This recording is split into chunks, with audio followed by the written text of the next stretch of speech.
이탈리아 최고의 문학가인 움베르토 에코가 쓴 장미의 이름이라는 소설이 있습니다. 이 소설 속 주인공은 중세시대 한 수도원에서 일어난 연쇄살인 사건을 해결해 가던 중에 의문의 연쇄살인 사건이 아리스토텔레스의 시학 제1권과 밀접한 관련이 있다는 단서를 찾게 됩니다. 그리고 사망한 모든 사람들이 공통적으로 독에 중독돼서 죽었다는 사실을 찾아내게 됩니다. 바로 누군가가 수도사들이 시학 제2권을 읽지 못하도록 책의 오른쪽 아래에 독을 묻혀두었기 때문인데요. 이것을 알 리가 없었던 수도사들은 책을 들고 한 장 한 장 손가락에 침을 묻혀가면서 책에 빠져들 쯤에 묻혀놓은 독에 중독되어 죽게 된 것입니다. 그렇다면 여러분, 아리스토텔레스의 시학 2권이 도대체 어떤 내용이었기에 독을 묻혀놓으면서까지 읽지 못하게 했던 것일까요? 실제 세상에 알려진 것은 시학 1권만 알려졌습니다. 시학 1권의 내용은 바로 비극에 대한 내용입니다. 그러나 장미의 이름을 쓴 움베르토 에코는 알려지지 않은 시학 제2권은 비극이 아니라 희극으로 이루어졌다라고 하는 상상력을 발휘하게 됩니다. 여러분, 희극이 무엇입니까? 희극은 웃음을 주제로 인간의 삶과 사회의 문제점을 흥미있게 다룬 것을 희극이라고 이야기합니다. 그러니까 소설 속 연쇄살인범은 경건하고 엄숙하고 하나님을 섬겨야 될 그 수도원에서 수도사들이 시학 2권에 담긴 희극을 보면서 히히덕거리고 웃는 것을 불경건하게 여긴 것입니다. 수도사들이 불경건해지면 결국 타락에 이른다는 생각으로 아예 웃을 일을 없게 만들어 버렸던 것이죠. 여러분은 어떻게 생각하십니까? 하나님을 섬기는 사람들이 잘 웃는다고 해서 그것이 과연 불경건한 모습이라고 말할 수 있을까요? 그리고 이 웃음이 과연 인간을 타락하게 만드는 것이라고 생각이 드십니까? 절대 그렇지 않죠. 오히려 웃음은 하나님이 인간에게 주신 특별한 선물입니다. 웃음을 통해서 우리는 감정을 표현할 수 있게 되고, 특별히 웃게 되면 뇌에서 엔돌핀이 분비되는데, 이 엔돌핀은 강력한 진통제로 알려진 몰핀보다 무려 100배 정도의 더 강력한 진통작용을 가지고 있다고 합니다. 그래서 우리가 막 웃으면은 어떻게 되죠? 기분이 좋아지는 겁니다. 막 웃으면은 통증도 줄어들게 되는 것입니다. 따라서 사람은 웃을 수 있어야 됩니다. 웃지 않으면 죄송하지만 죽을 때가 된 것입니다. 웃어야 인생의 통증이 줄어드는데 웃지 않다 보니 그 어떤 진통작용도 없이 모든 통증을 고스란히 받으며 살고 있는 것이죠. 이렇게 되면 여러분 정말 죽습니다. 그러므로 웃을 수 있기를 바랍니다. 우리 앞뒤 좌우에 계신 분들 보면서 아무 말 하지 마시고 다시 한번 활짝 웃어보시기 바랍니다. 한번 웃어주시죠. 안 웃으시면 제가 이름 부를 거예요. 웃으시죠. 미소 말고 환하게 치아가 보이도록, 목젖이 보이도록 웃어주시죠. 지금 안 웃고 계시는 분 죽어요 진짜. 여러분, 물론 웃을 일이 별로 없는 거 잘 알고 있습니다. 집에 있어도 웃을 일이 없어요. 출근하면 웃을 일은 더 없습니다. 그리고 요즘 같은 시국과 경제 상황에서 아예 우리는 웃는 법을 잊어버린 것 같아요. 그러나 여러분, 하나님이 얼마나 우리의 연약함을 잘 아시는가 하면 억지로 웃어도 엔돌핀이 나오게 창조하셨다는 겁니다. 그러므로 억지로라도 웃을 수 있었으면 좋겠습니다. 웃음은 내 몸과 마음의 진통제일 뿐만 아니라 내 영혼의 진통제도 된다는 것을 꼭 기억하시기를 바랍니다. 오늘 본문이 바로 이 웃음에 대해서 기록하고 있는 말씀입니다. 창세기 21장은 드디어 하나님이 약속하신 아들 이삭이 태어나는 장면을 기록하고 있죠. 특별히 오늘 본문은 아브라함보다 사라에게 더 초점을 맞추면서 사라의 감정을 강조하고 있습니다. 6절 말씀을 함께 읽어보겠습니다. 사라가 이르되 하나님이 나를 웃게 하시니 듣는 자가 다 나와 함께 웃으리로다. 아멘. 어떤 감정이었어요? 기쁨의 감정이었다는 겁니다. 그런데 이 기쁨의 감정이 어떤 행동으로 지금 표출되고 있었습니까? 바로 웃는 행동으로 표출되고 있었다는 것입니다. 그리고 아들의 이름을 지을 때 하나님이 지어주신 대로 이삭이라고 이름을 짓습니다. 이것은 아브라함과 사라가 지은 이름이 아니라 하나님이 벌써부터 이삭이라는 이름을 주셨어요. 그래서 아들이 태어나면서 이삭으로 이름을 짓는데 이 이삭이라는 이름의 뜻도 뭐예요? 역시 웃음이라는 뜻입니다. 그러니까 오늘 본문은 온통 웃는 내용으로 가득 채워져 있는 것입니다. 이것을 오늘 제목으로 표현하게 되면 사라는 드디어 잃어버린 웃음을 다시 찾게 됐던 것입니다. 그러므로 하나님의 약속이 성취됨으로써 사라가 잃어버린 웃음을 찾았기 때문에 웃음을 잃어버린 채 살아가고 있는 저희들 역시 다시 웃게 하시는 분도 바로 하나님이심을 믿으시기를 바랍니다. 바라기는 오늘 말씀을 통해서 사라가 잃어버린 웃음을 다시 찾았던 것처럼 여러분도 역시 잃어버린 웃음을 다시 찾을 수 있기를 바랍니다. 웃는 법을 잊어버리셨습니까? 오늘 말씀을 통해서 웃는 법을 다시 기억할 수 있었으면 좋겠습니다. 오늘 저희들에게 주시는 영적 교훈을 한번 생각해 봅니다. 첫 번째는 웃음에는 나이가 없다라는 것입니다. 2절 말씀을 함께 읽어보겠습니다. 사라가 임신하고 하나님이 말씀하신 시기가 되어 노년의 아브라함에게 아들을 낳으니. 아멘. 우리는 살아가면서 나이는 없다, 나이가 없다 이런 이야기를 종종 합니다. 어떤 경우에 이런 이야기를 하죠? 배우는 것에는 나이가 없다, 사랑에는 나이가 없다 이런 말들 하지 않습니까? 결국 이와 같은 말들은 나이의 한계 때문에 포기하지 말라는 겁니다. 나이가 많다고 해서 배움에 대한 열정을 포기하지 말고 나이의 한계 때문에 사랑하는 것도 포기하지 말라는 겁니다. 자, 그렇다면 웃음은 어떨까요? 웃음.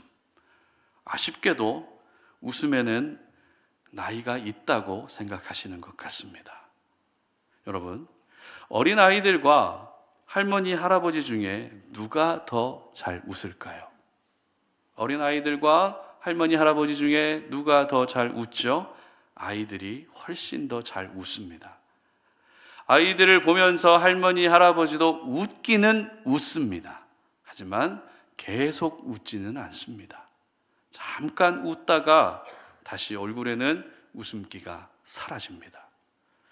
특별히 도시보다 시골에 계신 할머니, 할아버지들에게서 이런 모습이 더 자주 발견되는데요. 얼굴에 주름이 잔뜩 낀 모습으로 밭일을 하시는 어른들을 보면 거의 웃지 않으세요. 왜 그럴까요? 왜 그렇게 웃지 않으실까요? 일이 힘들어서입니까? 그렇지 않죠. 자녀들이 모두 도시로 떠나고 외롭게 지내는 시간이 길어지면서 웃을 일이 없기 때문입니다. 그나마 어린 자녀들과 함께 지낼 때는 밭일은 힘들어도 웃을 일이라도 있었지만 나이가 들고 혼자 지내게 되면 웃음을 점점 잃어가게 되는 것입니다. 그리고 나이가 들면서 몸도 여기저기 고장이 나기 시작하죠. 그러면 웃음이 더 사라지게 되죠. 그러고 보면 웃음에는 나이가 없어야 되는데 우리는 웃음을 나이가 있는 것으로 여기며 살고 있습니다. 그래서 그런지 오늘 하나님께서 저희들에게 첫 번째 주시는 메시지는 웃음에는 나이가 없다는 것입니다. 나이가 많아진다고 해서 웃음까지 잃어버리지 말라고 오늘 저희들에게 말씀하고 계십니다. 하나님은 약속하신 아들 이삭이 태어나게 하시죠. 특별히 이삭이 태어난 시점에서 저희들이 주목해야 될 부분은 아브라함의 나이가 노년이었다는 것입니다. 앞서 읽은 말씀에서 아브라함을 수식하는 단어가 어떤 단어였습니까? 노년의 아브라함이라고 기록하고 있습니다. 그리고 7절 하반절 보시기 바랍니다. 아브라함의 노경에 내가 아들을 낳았도다 하니라. 여러분, 노년과 노경은 다른 단어지만 히브리어 원어로는 같은 단어입니다. 그리고 5절 말씀도 함께 읽어보겠습니다. 아브라함이 그의 아들 이삭이 그에게 태어날 때에 100세라. 아멘.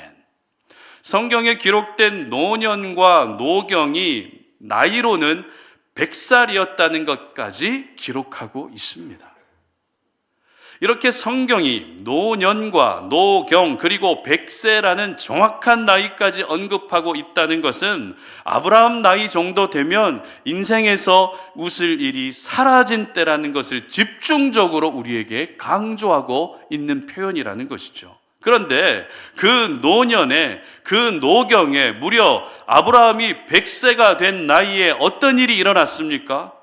웃을 일이 모두 사라진 그때에 하나님이 약속하신 아들이 태어났고 그로 인해 하나님이 사라를 웃게 하셨다는 것입니다.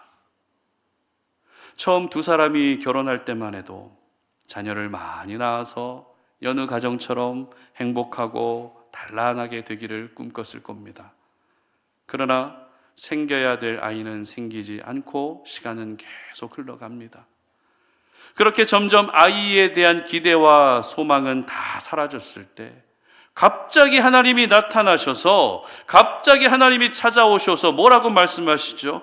내가 너로 큰 민족을 이루게 할 것이다. 이 약속을 하신다는 것이죠.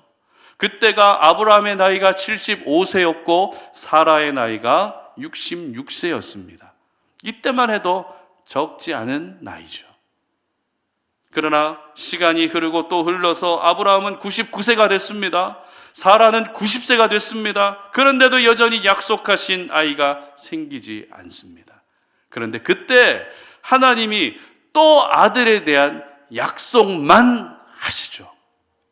여러분이 만약 이러한 상황에서 사라였다면 어떤 생각이 들었겠습니까? 솔직히 무슨 사람 가지고 노는 것도 아니고 화가 날 일 아닙니까? 이미 늙었는데도 갑자기 나타나셔서 큰 민족을 이루게 하겠다고 약속하셔서 그래 혹시 한번 믿어볼까? 한번 기다려볼까? 그렇게 보낸 시간이 25년 세월이 흘러버렸습니다. 그러나 약속하신 아이는 생기지 않고 결국 이제는 더 이상 자녀를 출산할 수 없는 몸이 됐는데도 또 하나님이 나타나셔서 아들을 약속하시지만 정작 아이는 생기지 않고 있으니 정말 장난하는 것 같은 생각 들지 않겠습니까? 얼마나 사라가 황당하고 기분이 나빴으면 아들을 낳을 것이다 라고 하는 하나님의 말씀을 듣고 사라가 보인 반응을 기록하고 있는 창세기 18장 12절 함께 읽어봅니다. 시작. 사라가 속으로 웃고 이르되 내가 노쇠하였고 내 주인도 늙었으니 내게 무슨 즐거움이 있으리요. 자, 이 말씀에서 사라가 웃었다라고 기록되어 있습니다. 그러나 이 웃음이 과연 아들을 낳게 될 것을 믿는 믿음에서 나온 웃음일까요? 그래, 하나님이 내게 아들을 주실 거야, 확신에 가득 찬 웃음으로 보여지십니까? 기대와 소망으로 넘쳐나는 그런 웃음으로 보이세요? 그렇지 않죠. 사라의 웃음은 비웃음이었습니다. 내가 어떻게? 비웃음이었습니다. 이처럼 사라가 대략 25세 전후에 결혼했다고 가정했을 때 자녀를 출산하지 못한 상태로 66세에 고향을 떠납니다. 그리고 90세가 되기까지 후손에 대한 생각은 점점 사라질 수밖에 없었습니다. 내가 자녀로 인해 웃을 일은 절대 없을 거야. 생각조차 못했을 겁니다. 겨우 웃긴 웃어도 그 웃음은 하나님의 일하심을 믿지 못하는 비웃음에 불과한 것이 바로 사라의 인생이었습니다. 그러나 그런 사라의 인생에 진짜 웃을 일이 생긴 겁니다. 91세가 되던 해에 약속하신 아들이 태어났고 그 아들로 인해 1년 전의 비웃음이 어떻게 바뀌었습니까? 이제는 감사와 기쁨과 행복의 웃음으로 바뀌게 된 것입니다. 그렇습니다, 여러분. 흔히 말하는 것처럼 나이는 숫자에 불과합니다. 특히 웃음에 관해서는 나이는 숫자에 불과합니다. 웃음에는 나이가 절대 없습니다. 살아도 처음 결혼할 때만 해도 항상 웃으며 다녔을 겁니다. 그러나 나이가 점점 많아지고 있어도 후손의 문제가 해결되지 않자 웃음을 잃어갑니다. 웃는 법을 아예 잊어버립니다. 하지만 더 이상 웃을 일이 없다고 여긴 노년에, 더 이상 웃을 일이 사라진 노경에 아브라함이 100세가 되고 사라가 91세가 되던 해에 하나님이 잃어버린 웃음을 다시 찾게 하신 것입니다. 그러므로 내가 나이가 들어가면서 즐거움도 다 사라졌고 웃을 일도 없게 됐다는 이유로 여러분 더 이상 우울해지지 않았으면 좋겠습니다. 나이가 들면 몸으로 하는 일은 물론 힘듭니다. 그러나 웃는 것은 나이가 들어간다고 해서 힘들지 않습니다. 아니, 오히려 웃느라 지칠 정도로 우리는 더 많이 웃을 수 있어야 되는 것입니다. 구원의 은혜를 허락해 주셨고 하나님이 늘 나와 함께 해 주시는데 이보다 더 기쁘고 좋은 일이 어디에 있겠습니까, 여러분? 하나님은 내 나이가 많아진다고 해서 나를 떠나시는 것이 아니라 여전히 나를 꼭 붙들고 계십니다. 그래서 세상에 믿지 않는 사람들처럼 나이가 들면서 웃음도 잃어버리는 것이 아니라 잃어버린 웃음까지도 다시 찾게 하셔서 영육간에 강건하게 해주시는 줄 믿으시기를 바랍니다. 바라기는 여러분 특별히 교회에서 지낼 때에 나이가 한 살이라도 더 많은 분들, 더 많이 웃을 수 있기를 바랍니다. 여러분, 나이가 많다는 것은 인생에 수많은 하나님의 은혜를 경험했다는 증거입니다. 수많은 은혜를 경험했는데 그 얼굴에서 어떻게 웃음이 떠나지 않겠습니까? 여러분, 믿음의 공동체 안에서 옆 사람보다 내가 나이가 더 많다면 보란 듯이 더 많이 웃어줄 수 있기를 바랍니다. 그것이 바로 나이에는, 웃음에는 나이가 없는 증거라는 것을 우리에게 보여주는 것입니다. 그리고 가정 안에서 누가 더 많이 웃어야 될까요? 부모님들이 더 많이 웃어야 됩니다. 늘 자녀들의 재롱만 보고 자녀들의 성장하는 모습만 보고 부모님들이 웃지만 자녀들만 보고 웃는 것이 아니라 그래, 하나님이 이 가정 안에 나를 웃는 사명자로 보내주셨다는 것을 기억하면서 부모님들이 더 많이 웃을 수 있기를 바랍니다. 직장에서는 누가 더 많이 웃어야 됩니까? 경력이 많고 직급이 높으면 높을수록 더 많이 웃어야 되는 것입니다. 맨날 신입사원들한테 한번 웃겨봐, 이러지 마시고 망가지십시오. 그래서 더 많이 웃게 하시기를 바랍니다.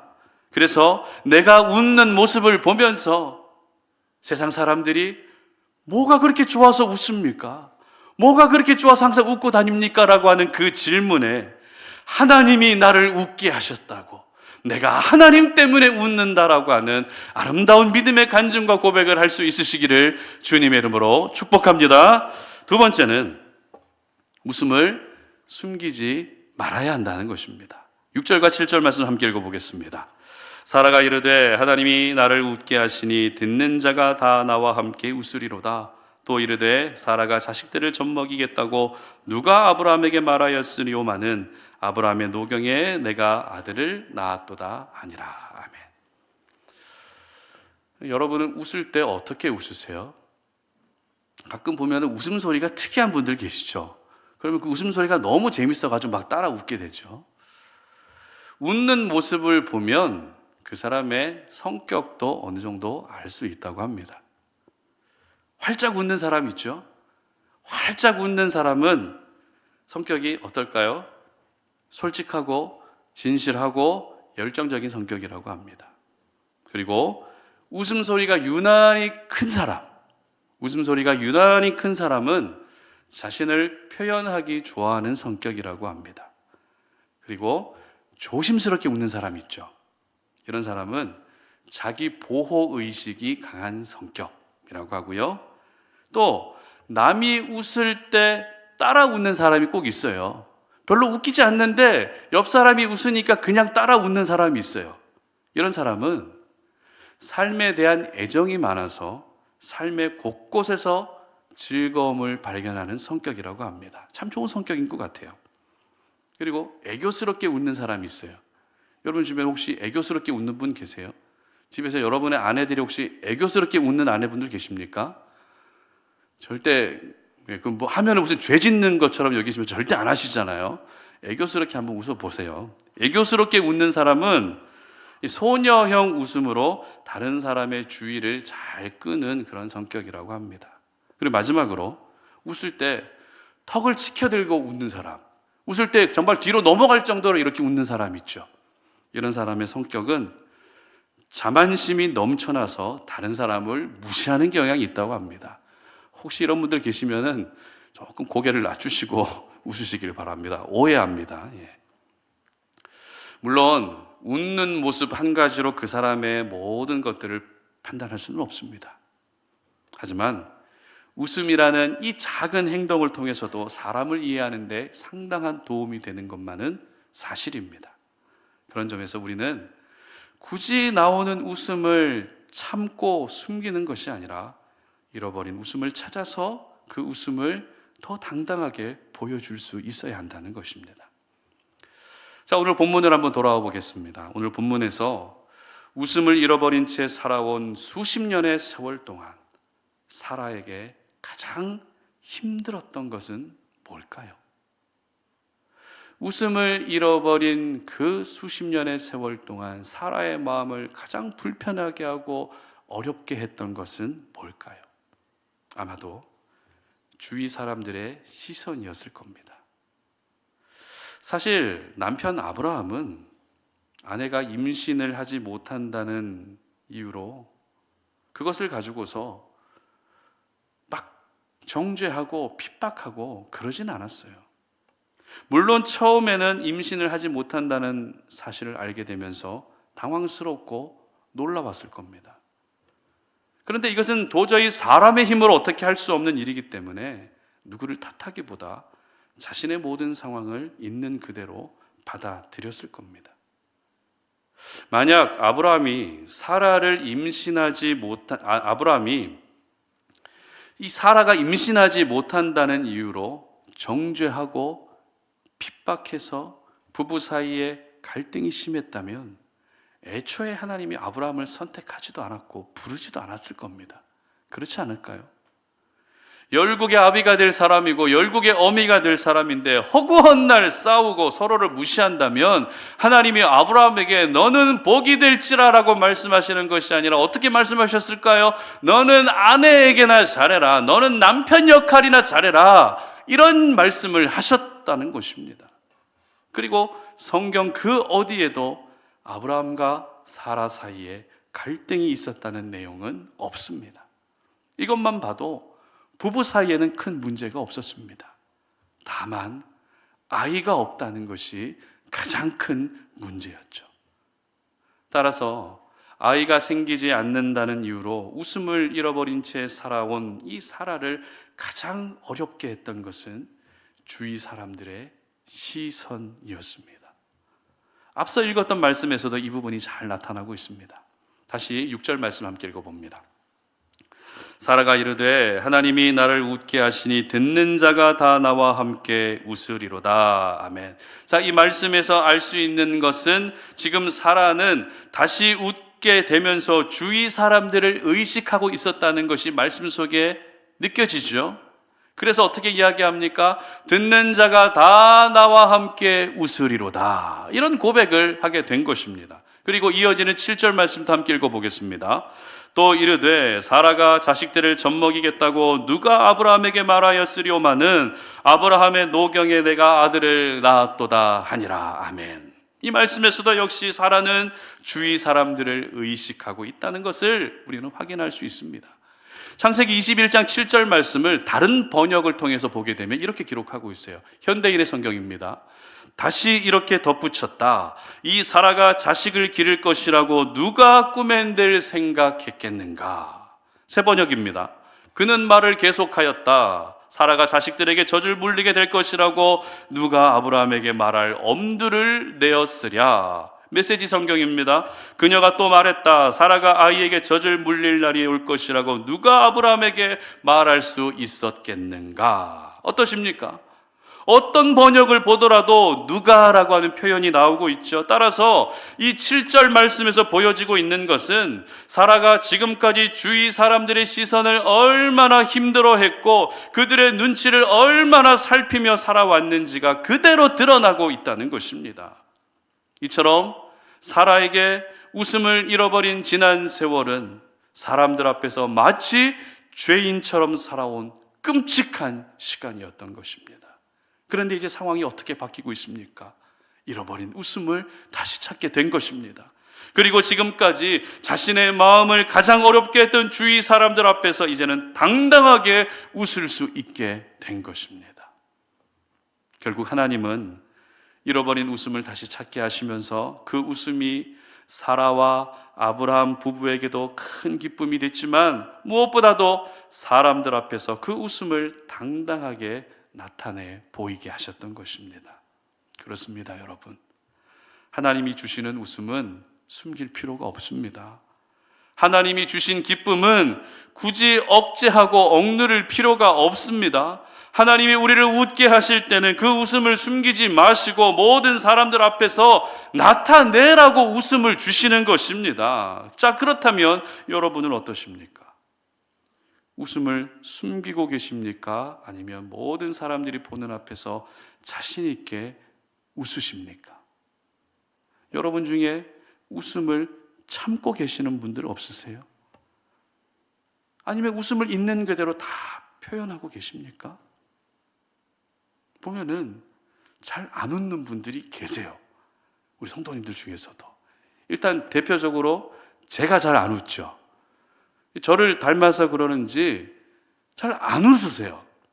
한번 저도 이 설교 말씀을 준비하면서 굉장히 제 자신을 돌아보게 되더라고요. 그래서 막 입꼬리를 올리면서 막 웃는 연습도 하고 막 이랬는데 여러분, 저도 이제 잘 웃을 테니까 여러분 제발 좀 웃으세요. 교회에 들어오실 때 제가 바깥에서 환영하고 이렇게 또 나가실 때 하는데 정말 울상으로 나가시는 분들, 울상으로 들어오시는 분들이 계세요.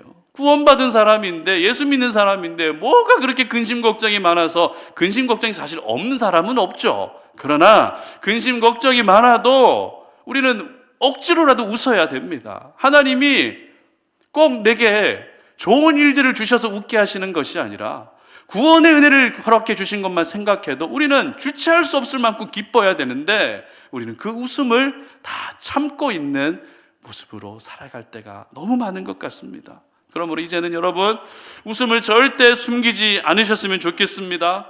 웃기다면 마음껏 웃으세요. 또 하나님이 웃을 일을 주셨다면 여러분 주변의 사람들에게 그 웃음을 분명하게 보여줄 수 있으시기를 바랍니다. 다시 한번 우리 앞뒤 좌우에 계신 분들하고 아무 말 하지 마시고 어색하더라도 웃으세요. 한번 웃어버릴까요? 예, 한번 웃어보이시죠? 예. 예, 소리까지는 안 내셔도 되고요. 예, 환하게 좀 웃으세요. 예. 근데 여러분, 내가 웃는 모습을 다른 사람들에게 보여준다는 것은 나 좋은 일 있다? 자랑하는 게 아니에요, 여러분, 절대. 오늘 6절 말씀 함께 읽어보겠습니다. 사라가 이르되 하나님이 나를 웃게 하시니 듣는 자가 나와 함께 웃으리로다. 아멘. 그렇습니다. 웃음을 숨기지 않아야 함께 웃을 수 있기 때문입니다. 내 웃음을 드러내야 하나님이 나를 웃게 하셨다는 것이 모든 사람들에게 알려지기 때문입니다. 그래서 로마서 12장 15절은 이렇게 기록합니다. 함께 읽습니다. 즐거워하는 자들과 함께 즐거워하고 우는 자들과 함께 울라. 아멘. 그렇습니다. 믿음의 공동체는 함께 웃는 공동체입니다. 구원받은 하나님의 자녀들은 날마다 함께 웃는 분위기를 만들어 갈 수 있어야 되는 것입니다. 바라기는 우리 송탄오륜의 모든 지체들은 비록 웃을 일이 없는 요즘 세상 속에서도 더 많이 웃을 수 있기를 바랍니다. 교회에서도 웃음을 숨기지 마시고 직장에서도 일하면서 웃음을 숨기지 마십시오. 그리고 집에 가서 남편 얼굴 보면서도 웃으세요. 제발 짜증 팍팍 부리지 마시고 자녀들에게 짜증 내지 마시고 웃으세요. 말 안 듣는 자녀들 보면서 인상 찌푸리지 마시고 웃으시기를 바랍니다. 그래서 저와 여러분 모두가 지금의 상황과 현실 때문에 잃어버린 웃음을 다시 찾게 되는 은혜가 있으시기를 주님의 이름으로 축복합니다. 말씀을 맺겠습니다. 우리가 살고 있는 세상은 웃음이 사라지고 있는 세상이 맞는 것 같습니다. 그나마 사람들이 웃을 때가 언젠지 아세요? 휴대폰으로 웹툰을 보거나 개그 프로그램을 볼 때 웃는 게 전부입니다. 처음 하나님이 이 세상을 창조하셨을 때 예로 한번 돌아가 볼까요? 사람이라는 존재는 분명 하나님을 웃게 했던 존재였습니다. 그러나 이제는 하나님의 마음을 안타깝게 하는 존재가 되어버리고 말았습니다. 죄를 짓고 웃음을 잃어버린 채 근심 속에 살아가는 우리 모습을 보시며 가장 마음 아파하시는 분은 하나님이십니다. 웃음을 잃어버린 답답한 세상에 살고 있다 보니 신앙생활을 하고 있지만 즐거움이 사라진 지 오래됐습니다. 구원을 받았지만 구원의 기쁨이 없습니다. 이것이 오늘날 많은 그리스도인들의 모습입니다. 하지만 오늘 말씀을 통해서 여러분 잃어버린 웃음을 다시 찾을 수 있으시기를 바랍니다.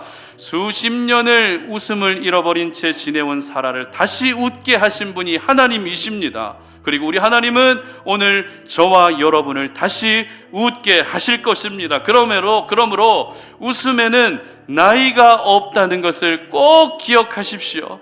내 나이가 많아질수록 근심과 걱정과 그런 고민들만 많아지는 것이 아니라 웃음도 함께 많아질 수 있었으면 좋겠습니다. 그리고 여러분 웃음을 절대 숨기지 마십시오. 웃음도 참으면 병이 됩니다. 웃음은 참으라고 주시는 것이 아니라 더 많은 사람들 앞에서 보여주라고 함께 나누라고 웃음을 주시는 것입니다. 바라기는 여러분이 웃는 그 모습을 보며 여러분의 가족도 여러분의 믿음의 동역자들도 함께 웃는 은혜가 있으시고 그리고 여러분 주변에 웃는 사람들을 여러분이 보시면 배 아파하고 질투할 것이 아니라 여러분도 함께 웃을 수 있는 그런 삶이 되시기를 주님의 이름으로 축복합니다. 우리 시간에 함께 찬양하며 나아갈 텐데요. 우리 하루하루의 삶이 늘 고단하고 힘겨운 하루하루의 삶이지만 그 모든 것들도 결국에는 다 지나갈 것을 믿고 하나님이 내게 잃어버린 웃음을 다시 회복시켜 주실 것을 믿는 마음으로 찬양하며 나아가겠습니다.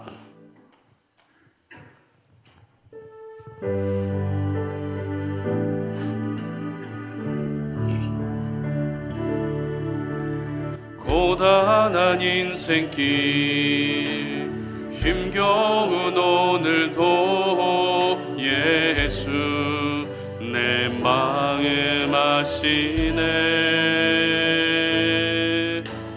지나간 아픔도 마주할 세상도 예수 내 마음 아시네. 하루를 살아도 기쁨으로 가리 예수 늘 함께 하시네. 후회도 염려도 온전히 맡기리 예수 늘 함께 하시네. 믿음의 눈 들어 주를 보리 이 또한 지나가리라. 주어진 내 삶 시간 속에 주의 뜻 알게 하소서. 믿음의 눈 들어 주를 보리. 이 또한 지나가리라. 주어진 내 삶의 시간 속에 주의 뜻 알게 하소서. 믿음의 눈 들어 주를 보리. 이 또한 지나가리라. 주어진 내 삶의 시간 속에 주의 뜻 알게 하소서. 아멘. 우리는 이 땅을 살아가면서, 하루하루를 살아가면서 나도 모르는 사이에 웃음을 잃어버리고 있습니다. 사실 우리의 상황과 환경이 웃음을 잃어버릴 수밖에 없는 그런 환경입니다. 그러나 여러분, 내 상황과 환경이 그렇다고 해서 정말 끝까지 웃음을 잃어버린 채 살아가시겠습니까? 비록 내 환경과 상황은 어려워도 우리가 부인할 수 없는 사실이 있지 않습니까? 그것은 바로 하나님의 은혜입니다. 구원의 은혜, 나를 살리시고 나와 늘 함께 하시는 그 은혜를 생각하면 웃음을 잃어버릴 이유가 없는데, 우리는 현실과 상황의 장벽 앞에서, 그 문제 앞에서 웃음을 잃어버린 채 살아가고 있습니다. 사라도 역시 아이를 낳지 못한다는 그 수십 년의 세월이 웃음을 잃어버리게 만들었습니다. 웃고 싶어도 웃을 일이 없습니다. 내게 무슨 즐거움이 있겠냐라고 비웃기만 했던 사라입니다. 그러나 하나님이 그 사라를 다시 웃게 하셨습니다. 그 사라에게 잃어버린 웃음을 다시 찾게 하셨다는 것입니다. 그러므로 하나님께서도 오늘 우리 모두에게 잃어버린 웃음을 다시 찾게 하시는 줄로 믿으시고, 오늘 함께 나누었던 말씀을 기억할 수 있었으면 좋겠습니다. 여러분, 웃음에는 나이가 없습니다. 내 나이가 많아지면서 웃음이 줄어드는 것이 아니라, 내 나이가 많아지면서 오히려 웃을 일을 더 많이 우리가 기억하고 웃을 일을 더 많이 만들어가는 것이 바로 우리가 살아내야 할 삶인 것입니다. 그러므로 여러분, 나이가 많아질수록 더 많이 웃었으면 좋겠습니다. 나이가 많아질수록 근심과 걱정만 많아지는 것이 아니라 더 많이 웃을 수 있었으면 좋겠습니다. 그리고 웃음은 숨길 수 없는 것입니다. 웃음을 숨기지 마십시오. 하나님이 주신 웃음을 주변의 사람들과 함께 나타내 보이시기를 바랍니다. 그래서 여러분의 웃음을 보며 그들도 함께 웃는 그런 역사들이 나타날 수 있었으면 좋겠습니다. 이 시간 다 함께 주여 한번 외치고, 하나님, 내가 잃어버린 웃음을 찾기를 원합니다. 구원의 은혜 그 한 가지 사실만을 기억해서라도 내가 잃어버리는 웃음을 찾게 하시고, 내가 항상 살아가는 모든 곳을 밝혀주고 환하게 하고 그렇게 웃게 해줄 수 있는 그런 하나님의 사람 되게 해달라고 이 시간 다 함께 주여 한번 외치고 기도하며 나아갑니다. 주여, 하나님 감사합니다. 오늘 이 시간 하나님의 거룩한 말씀을 기억하며 하나님 잃어버린 웃음을 우리가 다시 찾기를 원합니다. 집에서도 웃지 않고 직장에서도 웃지 않습니다. 우리가 웃는 시간이라고는 휴대폰 하나 들고 만화를 보고 웹툰을 보고 영상을 보고 개그 프로그램을 보며 웃는 것, 그것이 전부입니다. 하나님, 왜 이렇게 우리의 삶이 이렇게 되고 말았습니까? 구원의 은혜만을 기억해도 우리는 웃음이 넘쳐나고 기쁨의 은혜가 넘쳐나야 되는데, 하나님, 그 웃음을 잃어버린 채 지내온 시간들이 너무 오래되었습니다. 오늘 이 시간 사라에게 잃어버린 웃음을 다시 회복시켜 주셨던 하나님의 말씀을 기억하며, 하나님, 우리도 역시 잃어버린 웃음을 찾기를 원합니다. 하나님, 웃음에는 나이가 없음을 기억하오니 내 나이가 많아진다는 것이 다른 사람들 앞에서 웃지 않는 모습으로 나타나지 않게 하시고 나이와 상관없이 더 많이 웃을 수 있는 주의 백성 되게 하여 주시옵소서. 하나님이 기쁨을 주시고 웃음을 주신다며 그 웃음을 숨기지 않게 하시고 주변의 사람들에게 당당하게 보일 수 있게 하시고, 그래서 내가 웃는 모습을 보며 내가 속하여 있는 가정 공동체가, 직장 공동체가, 교회 공동체가 함께 웃을 수 있는 날이 오게 하여 주시옵소서. 오늘 이 시간 우리의 삶 가운데 웃음을 잃어버리게 만들었던 모든 악한 영들은 떠나가게 하시고 다시 우리에게 웃음을 공급해 주고 계시고, 그 웃음을 회복시켜 주시는 하나님의 은혜로 말미암아 우리 성탄 어린의 지체들이 힘들고 어려운 시대를 살아가고 있지만 우리 삶 가운데 우리의 얼굴 속에 웃음이 끊이지 않게 하시고 미소가 끊이지 않는, 그래서 하나님이 나로 웃게 하셨고 하나님 때문에 내가 웃는다라고 하는 그러한 고백이 끊이지 아니하도록 도와주시옵소서. 하나님 감사합니다. 오늘도 우리에게 주신 하나님의 말씀을 기억하며 이 힘들고 어려운 세상 가운데에서 나도 모르게 잃어버린 그 웃음을 다시 회복하기를 원합니다. 웃어야 하나님이 기뻐하시고 웃을 때 하나님이 보시기에 좋을 텐데 우리는 너무나도 많은 근심과 걱정 속에 살아가고 있습니다. 웃음을 잃어버린 우리들의 모습을 보시며 하나님의 마음이 너무나도 안타깝게 여기고 계시다는 것을 우리가 느낍니다.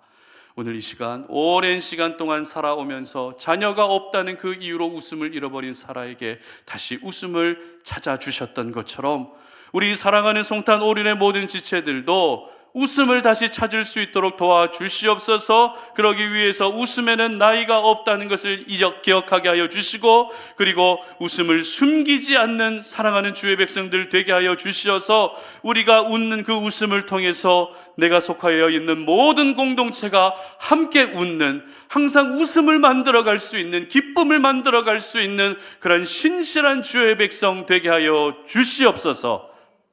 이제는 우리 주 예수 그리스도의 은혜와 하나님 아버지의 끝없는 사랑과 성령의 교통하심이 오늘 이 시간 주님 앞에 나와 예배하며 우리에게 주신 생명의 말씀을 기억하면서 잃어버린 웃음을 찾아서, 그렇듯 나이가 많아지면 많아질수록 더 웃고, 그리고 웃음을 숨기지 않음으로 말미암아 내가 살아간 모든 삶의 현장을 웃음으로 바꾸어 가기를 소망하는 우리 모든 성탄 어린의 지체들 머리 위에 이제로부터 영원토록 함께 하시기를 간절히 축원하옵나이다. 아멘.